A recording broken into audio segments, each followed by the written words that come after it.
सितंबर, दिन गुरुवार। मेरा नाम है मानसी दास। मैं हूँ सिमरनप्रीत कौर। दिन भर में आज बात करेंगे संसद के विशेष सत्र पर। सरकार ने साझा किया चर्चा का एजेंडा, लेकिन विपक्ष नाराज।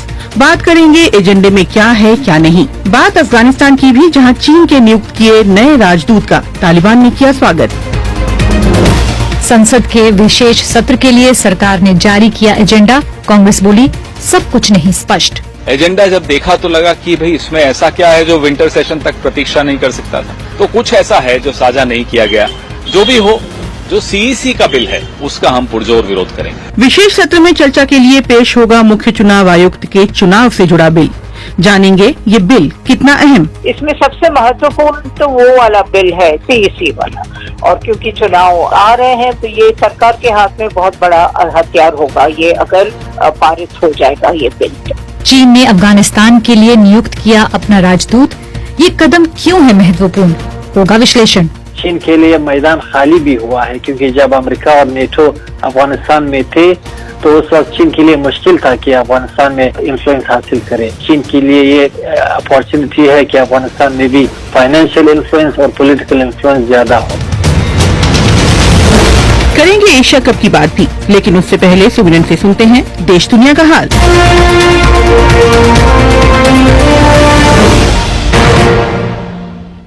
रूस ने इस बात की पुष्टि की है कि राष्ट्रपति व्लादिमीर पुतिन ने उत्तर कोरिया के दौरे का निमंत्रण स्वीकार कर लिया है। बुधवार को पुतिन ने रूस में उत्तर कोरियाई शासक किम जोंग उन से मुलाकात की थी। राष्ट्रपति के प्रवक्ता दिमित्री पेस्कोव ने कहा, Ким Чен Ын пригласил Путина посетить Северную Корею с визитом. Путин с благодарностью принял это приглашение. रूसी राष्ट्रपति के प्रवक्ता दिमित्री पेस्कोव कह रहे हैं कि किम जोंग उन ने राष्ट्रपति को उत्तर कोरिया के दौरे के लिए आमंत्रित किया। राष्ट्रपति ने उनका निमंत्रण स्वीकार कर लिया। दोनों मुल्कों के बीच सभी समझौते राजनयिक चैनलों के माध्यम से जारी रहेंगे। हम उत्तर कोरिया के साथ अपने संबंधों को विकसित करना जारी रखेंगे।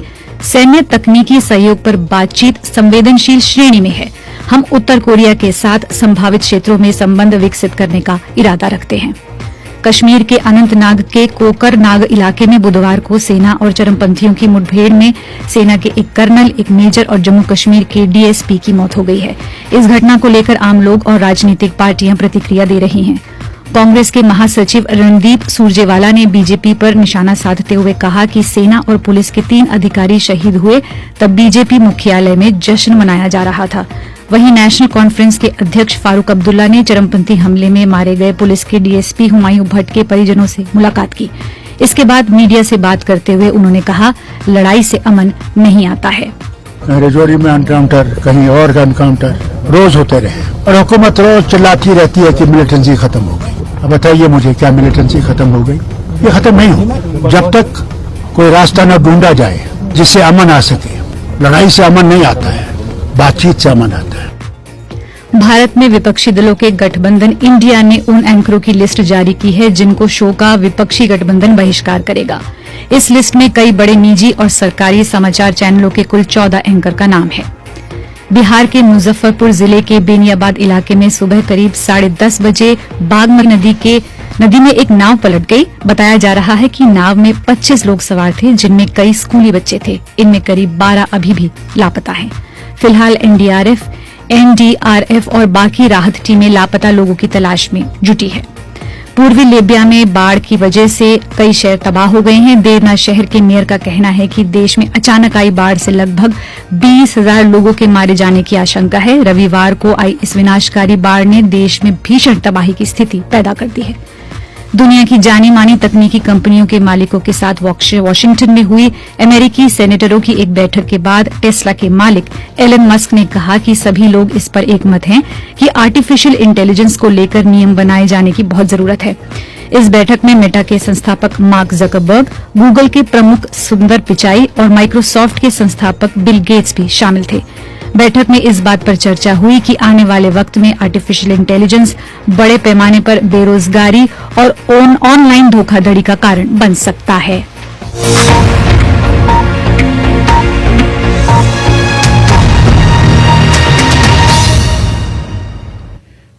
भारतीय संसद का मॉनसून सत्र खत्म हुए कुछ ही सप्ताह का वक्त बीता था और सरकार ने कहा कि वो 18 सितंबर से लेकर 22 सितंबर तक संसद का विशेष सत्र बुलाने जा रही है। इसे लेकर कांग्रेस ने कड़ा असंतोष जताया, क्योंकि जब सरकार ने विशेष सत्र की घोषणा की तो इसके एजेंडे के बारे में कुछ नहीं कहा। जी मानसी, बिल्कुल 20 जुलाई को शुरू हुआ संसद का मानसून सत्र 23 दिन तक चलने के बाद 11 अगस्त को खत्म हुआ था। इसके कुछ ही सप्ताह बाद 31 अगस्त को संसदीय कार्य मंत्री प्रहलाद जोशी ने सोशल मीडिया पर लिखा था कि 17वीं लोकसभा और जो 13वां सत्र है 18 से 22 सितंबर तक होगा। इस दौरान 5 बैठकें होंगी और विपक्ष ने इसकी आलोचना की थी और कहा था कि सरकार जानबूझकर कोई एजेंडा जो है वो जाहिर नहीं कर रही है। सुबह बाद में कांग्रेस की वरिष्ठ नेता और पार्टी की अध्यक्ष रही सोनिया गांधी ने इसे लेकर प्रधानमंत्री मोदी को पत्र लिखा। बीजेपी ने उस समय इसकी आलोचना की थी और सीधे सीधे उन पर सवाल भी उठाया था। हमें आश्चर्य है कि इतने वरिष्ठ नेता इतने वर्षों से सदन के सदस्य रहने के बावजूद श्रीमती सोनिया गांधी जी को इतना भी नहीं पता है कि सदन की कार्रवाई कैसे बुलाई जाती है, उसकी परंपराएं क्या है, उसके कानूनी प्रावधान क्या है। हमारे भारत के संविधान के अनुच्छेद 85 में स्पष्ट रूप से प्रावधान बना है कि माननीय राष्ट्रपति महोदय जो parliamentary affairs committee of the cabinet होती है उसके सुझाव पर सदन का सेशन बुलाती हैं। उस सत्र में क्या चर्चा होने वाला है, क्या एजेंडा है, क्या बिजनेस होगा, वो परंपरा से सत्र शुरू होने वाला होता है। उसके पहले या तो बिजनेस एडवाइजरी कमेटी या फ्लोर लीडर्स की बैठक में इस पे चर्चा होती है।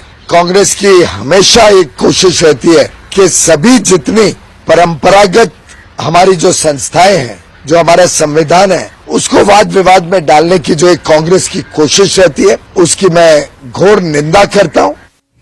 लेकिन इस पूरे विवाद के बाद बुधवार को यानी कल सरकार ने इस बात का जवाब दिया कि आखिर संसद के विशेष सत्र में किन मुद्दों पर चर्चा होगी। लोकसभा और राज्यसभा के जारी जो बुलेटिन हुए उसमें भी इस बारे में जानकारी दी गई।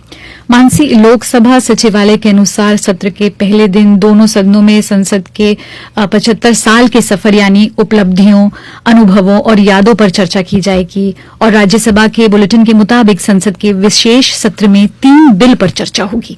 लोकसभा में भी 2 बिल पर चर्चा होगी। राज्यसभा के बुलेटिन के मुताबिक संसद के विशेष सत्र में 3 बिल पर चर्चा होगी।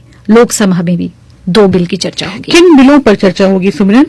पहला मुख्य चुनाव आयुक्त एवं चुनाव आयुक्तों की नियुक्ति, दूसरा सेवाओं और कार्यकाल से संबंधित विधेयक और सीईसी की नियुक्ति से जुड़ा बिल। ये वही बिल है चुनाव आयुक्त की चुनाव वाला बिल जिसे मुझे याद है मॉनसून सत्र में पेश किया गया था लोकसभा में। जी, इनके अलावा प्रेस एवं पत्रिका पंजीकरण बिल और अधिवक्ता संशोधन बिल जिन्हें मानसून सत्र में राज्यसभा में पास किया गया था और पोस्ट ऑफिस बिल जिसे मानसून सत्र के दौरान राज्यसभा में पेश किया गया था। इसके अलावा राज्यसभा में जो रिपीलिंग एंड अमेंडमेंट बिल यानी जिसे निरसन एवं संशोधन बिल भी पेश किया जाएगा और ये बिल लोकसभा में पास हो चुका है। मानसी, लेकिन विपक्षी कांग्रेस का कहना है कि कुछ है जो अभी भी सरकार बता नहीं रही है। राज्यसभा के लिए कांग्रेस सांसद केसी वेणुगोपाल ने कहा कि एजेंडा में जिन बिल की बात की गई है उन पर तो बात शीत सत्र में भी की जा सकती है। No, I don't know what is the agenda for special session is actually surprising. For this is actually these bills are placed in Rajya Sabha last session itself. Then what is the point of the special session? We can discuss all this bill in the winter session. Therefore, this government's parliamentary agenda is totally not transparent at all, which never happened in the history of parliamentary democracy of India.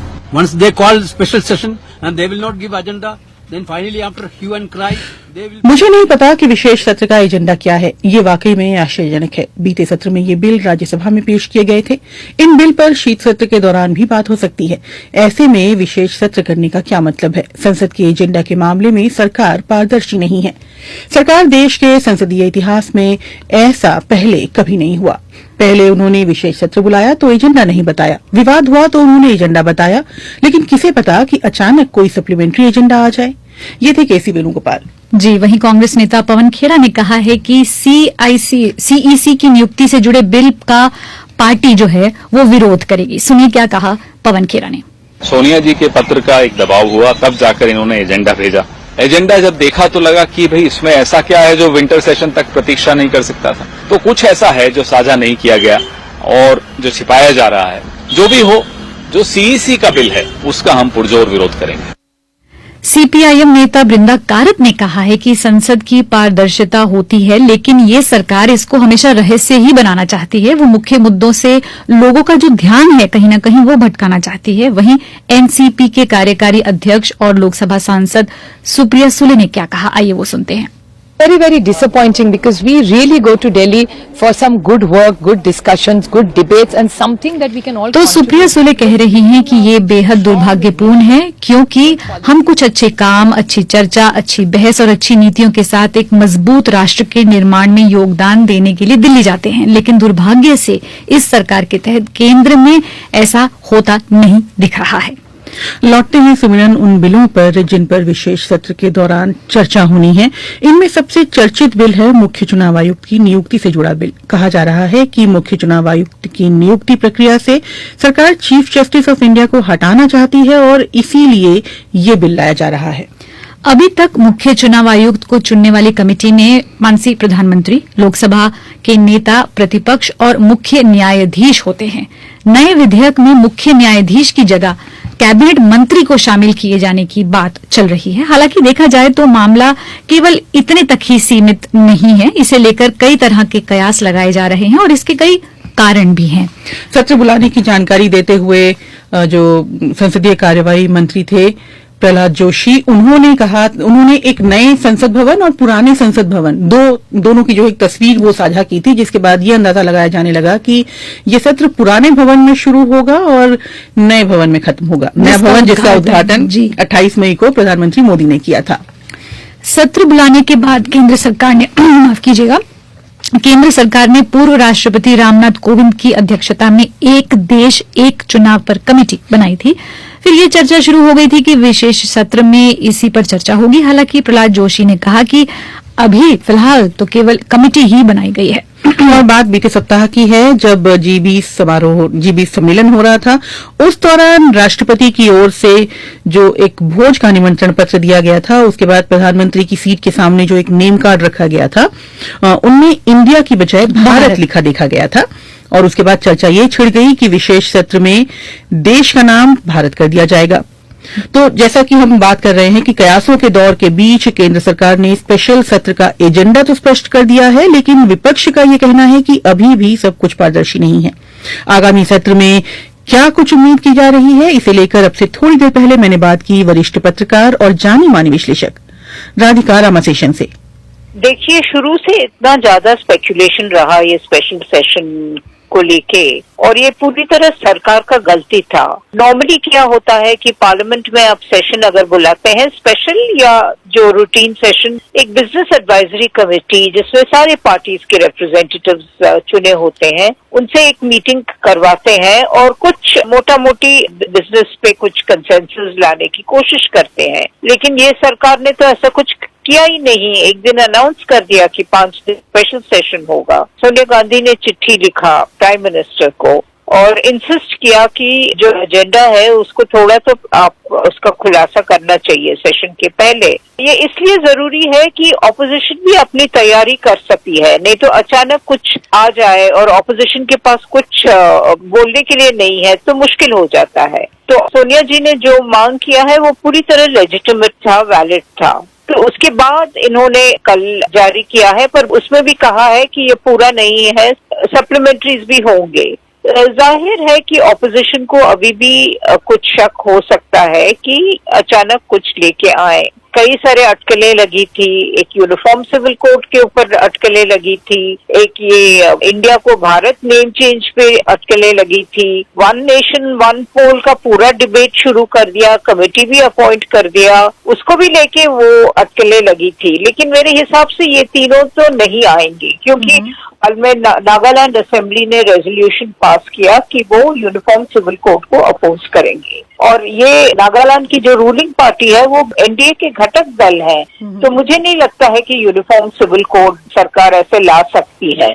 जहां तक one nation one पोल का है वो भी बहुत कठिन है लाना। सारे प्रांतों को, सारे स्टेट्स को आप ऑन बोर्ड लेना होगा और राज्यसभा में 2/3 मेजोरिटी जो इनके पास नहीं है उसकी भी जरूरत है। जहां तक नेम चेंज का है, हो सकता है एक रेजोल्यूशन ला दें, हो सकता है ऑपोजिशन को थोड़ा कठिनाई में डालने के लिए कि ऑपोजिशन क्या करेगी, क्या बोलेगी। लेकिन मेरे ख्याल में ये 3 मुद्दे तो नहीं आएंगे। अब क्या आता है सप्लीमेंट्री में ये तो नहीं मालूम, लेकिन इसमें सबसे महत्वपूर्ण तो वो वाला बिल है जो सीईसी वाला।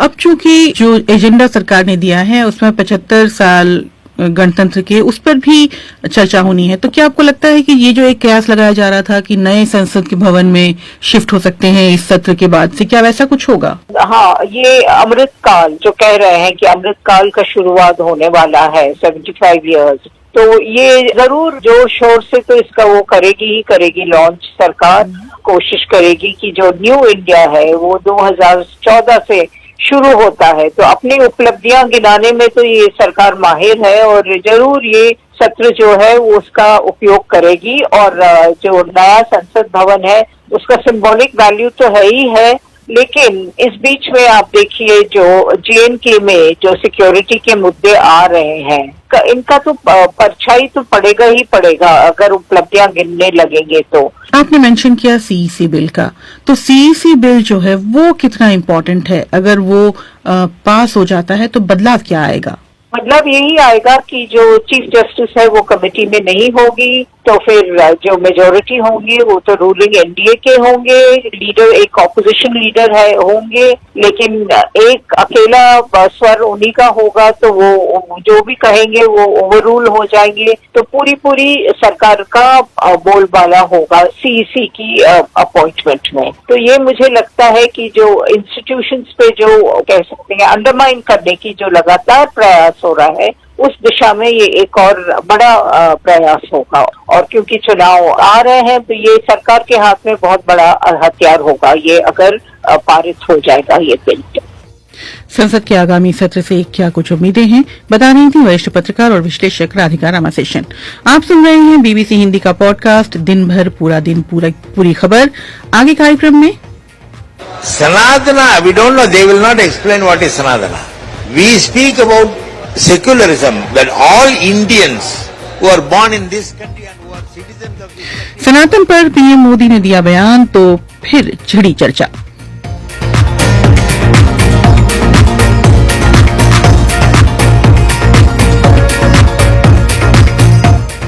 आगे बढ़ते हैं और बात करते हैं उस विवाद की जो 2 सप्ताह पहले शुरू हुआ लेकिन अब तक थमा नहीं है।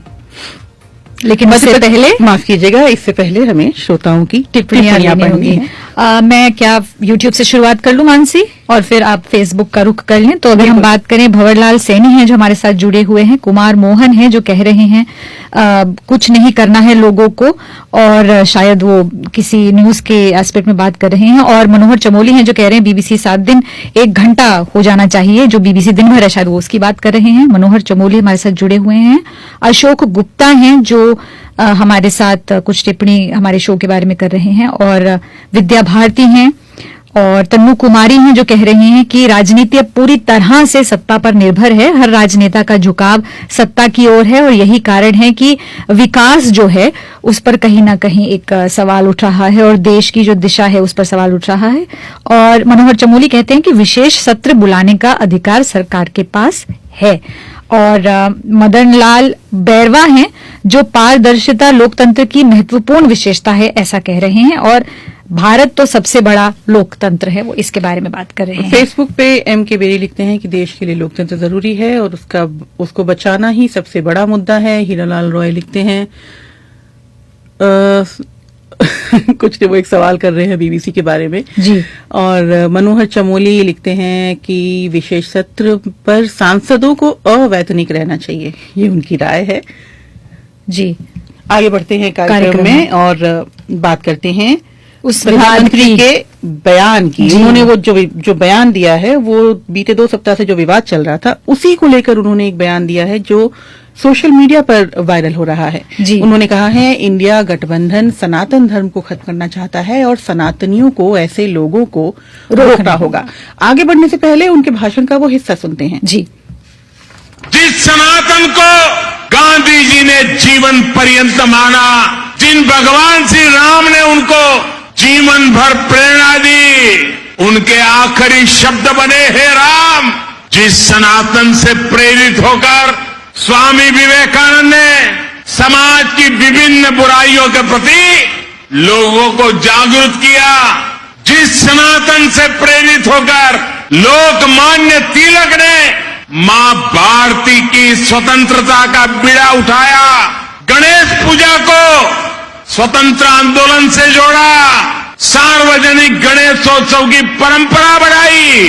आज उसी सनातन को ये इंडी गठबंधन, एक गमनिया गठबंधन के लोग उस सनातन परंपरा को समाप्त करना चाहते हैं। मानसी, ये जो पूरा मामला है ये उस वक्त शुरू हुआ जब तमिलनाडु मुख्यमंत्री M.K. स्टालिन के बेटे और राज्य सरकार में मंत्री उदयनिधि स्टालिन की सनातन धर्म पर टिप्पणी जो थी वो आई थी। 2 सितंबर को तमिलनाडु में आयोजित एक कार्यक्रम में उदयनिधि ने सनातन धर्म को कई सामाजिक बुराइयों के लिए जिम्मेदार ठहराते हुए इसे समाज से खत्म करने की एक बात कही थी और उसके बाद ये विवाद छिड़ गया था। उसके बाद RSS, बीजेपी और दक्षिणपंथी खेमे से तीखी प्रतिक्रिया आई थी और बीजेपी के राष्ट्रीय अध्यक्ष JP नड्डा ने इसे धर्म पर हमला बताया था। और लेकिन आज प्रधानमंत्री मोदी का जब बयान आया तो उसके बाद DMK नेता TKS इलानगोवान ने भी इसका जवाब दिया और कहा कि बीजेपी देश को 2000 साल पीछे ले गई है। The India Alliance is for secularism.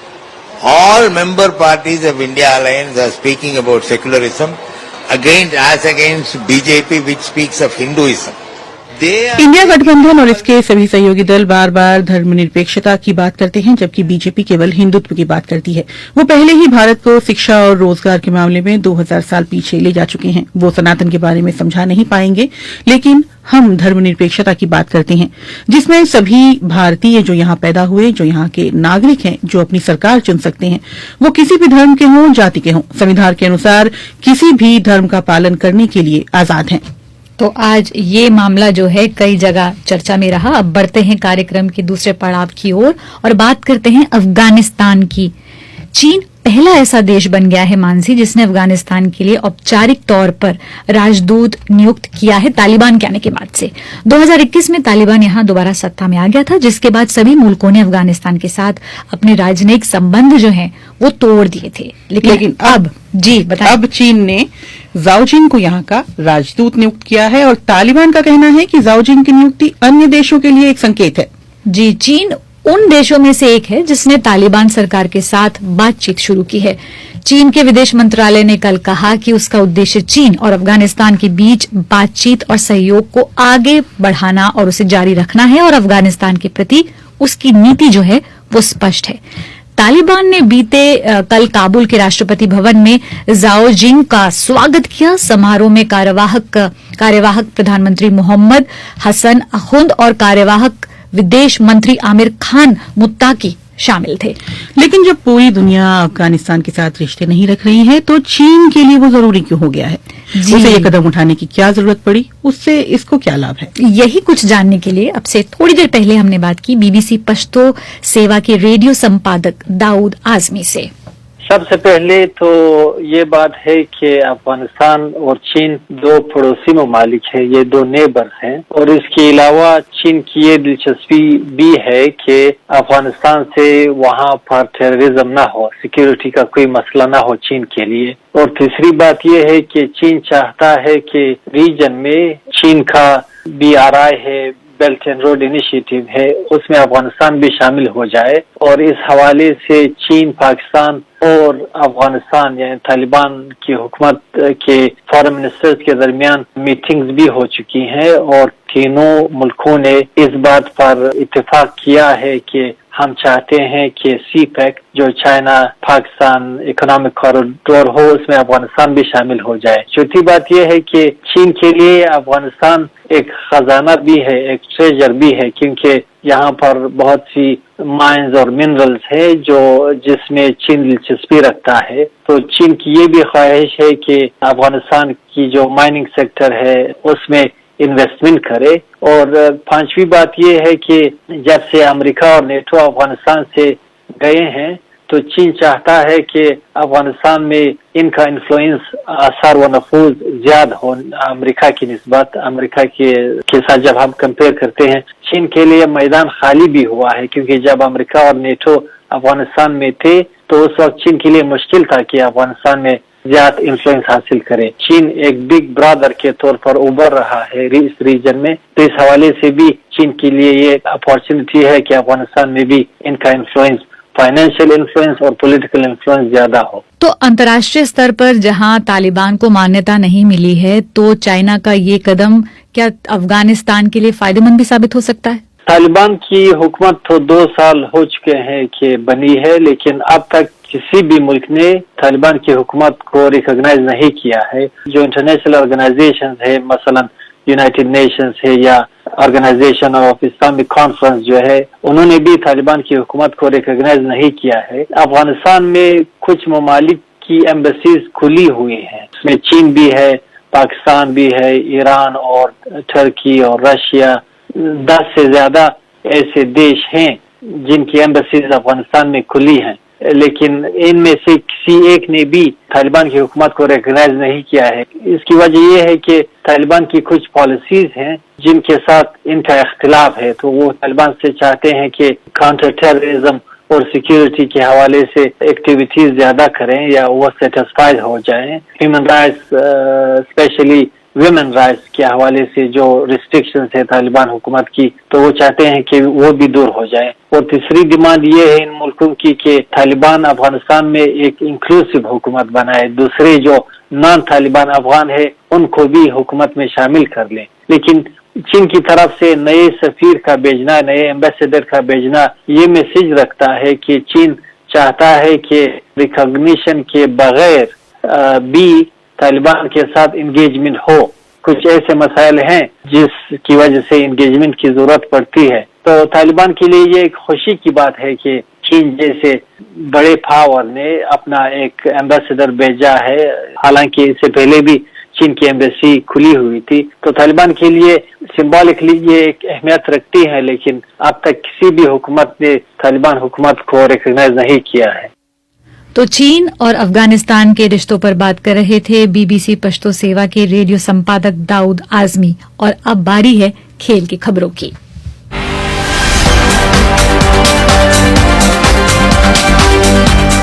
तो आज एक बहुत ही अहम मुकाबला है मानसी, एशिया कप का, और इसके बारे में हमको बताने के लिए हमारे साथ जुड़ गए हैं लाइव आदेश कुमार गुप्त। आदेश, बताएं इस मुकाबले के बारे में जो पाकिस्तान और श्रीलंका के बीच हो रहा है।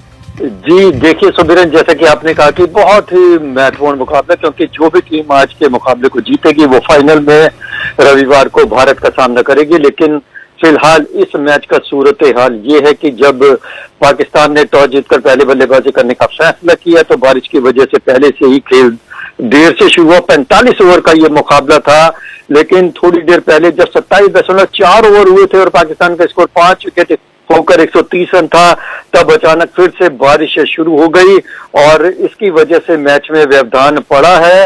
पाकिस्तान के लिए अच्छी बात यह रही कि उनके ओपनिंग बैट्समैन अब्दुल्ला शफीक ने 52 रनों की पारी खेली, लेकिन उनके अलावा बाकी बल्लेबाज रन बनाने के लिए काफी मशक्कत करते नजर आए। कप्तान बाबर आजम ने 29 रन बनाए, फख्र जमा ने 4 रन बनाए, मोहम्मद रिजवान 22 रन बनाकर बल्लेबाजी कर रहे हैं, मोहम्मद हारिस ने 3 रन बनाए और मोहम्मद नवाज ने 12 रन बनाए।